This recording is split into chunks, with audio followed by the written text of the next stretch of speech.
धर्मांतरण की राजनीति, धर्मनिरपेक्षता के लिए चुनौती। धर्मांतरण विरोधी कानूनों से सामाजिक विभाजन गहराने का खतरा है। हिंदू धर्म से इस्लाम में धर्मांतरण की सुविधा देने वाले संगठित नेटवर्क में शामिल होने के आरोपों में विभिन्न सामाजिक और व्यावसायिक पृष्ठभूमि के मुसलमानों, जिनमें जिम मालिक, चिकित्सक और धार्मिक उलेमा शामिल हैं, की गिरफ्तारी की खबरें मीडिया में बार बार आती रही हैं। ये रिपोर्टें मुख्य रूप से उत्तर भारत, विशेष रूप से उत्तर प्रदेश और उत्तराखंड से सामने आई हैं। इनमें से अधिकांश मामले अभी भी जांच के घेरे में हैं। यदि ये आरोप सिद्ध हो जाते हैं तो इस तरह के घटनाक्रम भारत में मुस्लिम समाज के कुछ वर्गों के भीतर वैचारिक मंथन के एक नए रूप का संकेत दे सकते हैं। अन्यथा उन्हें वैचारिक रूप से प्रेरित शासन द्वारा गढ़े गए आख्यानों के रूप में देखे जाने का जोखिम बना रहेगा। भारत में इस्लाम में सामूहिक धर्मांतरण का अंतिम व्यापक रूप से स्वीकृत उदाहरण फरवरी 1981 में तमिलनाडु के मीनाक्षीपुरम में सामने आया था, जहां 558 दलितों ने जड़ जमा चुकी जातीय पीड़ा से बचने के लिए इस्लाम अपनाया था। उस घटना पर विचार करते हुए अटल बिहारी वाजपेयी ने कहा था कि हिंदू समाज लंबे समय से चली आ रही बुराइयों, विशेष रूप से जन्म और जाति पर आधारित भेदभाव से ग्रस्त है। इस प्रकार वे धर्मांतरण हिंदू समाज की आंतरिक असमानताओं में निहित थे। विवादास्पद मुद्दा, धार्मिक धर्मांतरण विशेष रूप से हिंदू धर्म से इस्लाम और ईसाई धर्म में लंबे समय से एक विवादास्पद मुद्दा रहा है। Religious freedom and mass conversion in India की लेखिका लॉरा डी जेनकिंस के अनुसार महात्मा गांधी विशेष रूप से सामूहिक धर्मांतरण को न केवल गरीबों और अशिक्षितों के लिए बल्कि उपनिवेशवाद विरोधी एकता के लिए भी एक खतरे के रूप में देखते थे। आधुनिक भारतीय इतिहास में सबसे प्रतीकात्मक और प्रभावशाली धर्मांतरण डॉक्टर B.R. अम्बेडकर का था, जिन्होंने 1956 में बौद्ध धर्म अपनाया था। 13 अक्टूबर 1935 को येओला में डिप्रेस्ड क्लासेस कॉन्फ्रेंस, दमित वर्ग सम्मेलन में अम्बेडकर ने हिंदू धर्म छोड़ने की अपने इरादे की घोषणा की थी। उन्होंने कहा था, मैं हिंदू पैदा हुआ था, लेकिन मैं हिंदू के रूप में मरूंगा नहीं। अम्बेडकर के लिए धर्मांतरण मुक्ति का एक कार्य था। मध्यवर्ती अवधि के दौरान उन्होंने बार बार दलितों से अपनी पसंद के किसी भी धर्म, जिसमें इस्लाम भी शामिल था, के लिए हिंदू धर्म छोड़ने का आग्रह किया। उन्होंने दलितों के सिख धर्म अपनाने के लिए पहल भी की थी, जिसे हिंदू महासभा के एक प्रमुख नेता डॉक्टर B.S. मुंजे का अप्रत्याशित समर्थन मिला, जिन्होंने हिंदू नेताओं को इस धर्मांतरण का समर्थन करने के लिए प्रोत्साहित किया। हालांकि महात्मा गांधी, C. राजगोपालाचारी और पंडित मदन मोहन मालवीय ने इसका विरोध किया।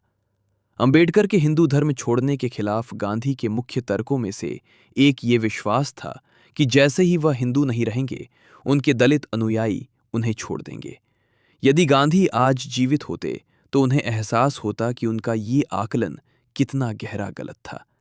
धर्मांतरण के बावजूद और वास्तव में उसके कारण दलितों के बीच अंबेडकर के प्रति अटूट सम्मान उस भविष्यवाणी के लिए एक सशक्त खंडन के रूप में खड़ा है। दशकों के दौरान धार्मिक धर्मांतरण से जुड़ी चिंताएं और धर्मांतरण को विनियमित करने के विधायी प्रयास औपनिवेशिक प्रशासन के दौरान ही शुरू हो गए थे। उदाहरण के लिए रायगढ़ राज्य धर्मांतरण अधिनियम 1936 और पटना धर्म स्वतंत्रता अधिनियम 1942 ने धर्मांतरण की निगरानी करने की कोशिश की थी। संविधान सभा में धार्मिक स्वतंत्रता और धर्मांतरण के प्रश्न पर बहस हुई, जिसका समापन संविधान के अनुच्छेद 25(1) के निर्माण में हुआ, जो अंतरात्मा की स्वतंत्रता और धर्म को अबाध रूप से मानने, आचरण करने और प्रचार करने के अधिकार की गारंटी देता है। लेकिन धार्मिक स्वतंत्रता की संवैधानिक मान्यता से स्थायी राजनीतिक या सामाजिक सहमति नहीं बन पाई।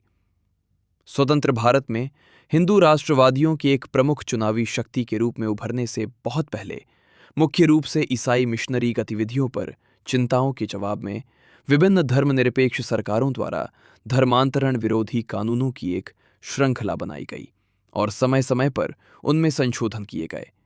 उड़ीसा धर्म स्वतंत्रता अधिनियम 1967 और मध्य प्रदेश धर्म स्वातंत्र्य अधिनियम 1968 इसके प्रमुख उदाहरण हैं। हालांकि हिंदुत्ववादी दक्षिणपंथी संगठनों का तर्क था कि ये कानून धार्मिक धर्मांतरण को प्रभावी ढंग से रोकने के लिए अपर्याप्त हैं। विशिष्ट उदाहरण परिणाम स्वरूप भारतीय जनता पार्टी भाजपा द्वारा शासित कई राज्यों ने मौजूदा कानूनों में संशोधन किया है। इन कानूनों का दायरा ईसाई मिशनरी गतिविधियों की चिंताओं से आगे बढ़कर इस्लाम में धर्मांतरण तक फैल गया है, विशेष रूप से लव जिहाद के रूप में गढ़े गए आरोपों के संदर्भ में। उदाहरण के लिए उत्तराखंड धर्म स्वतंत्रता अधिनियम 2018 इस दिशा को दर्शाता है। 2022 में लंबे कारावास सहित बढ़े हुए दंड के साथ इस कानून को और कड़ा कर दिया गया। 2025 में उत्तराखंड धर्म स्वतंत्रता संशोधन विधेयक 2025 ने सजा को 3 से बढ़ाकर 10 साल करने का प्रस्ताव दिया, जो चरम मामलों में 20 साल या आजीवन कारावास तक हो सकती है। हालांकि इन्हें अभी तक अधिसूचित नहीं किया गया है, क्योंकि राज्यपाल ने विधेयक को पुनर्विचार के लिए वापस कर दिया था। इन कानूनों के कार्यान्वयन ने महत्वपूर्ण कानूनी विवादों को जन्म दिया है।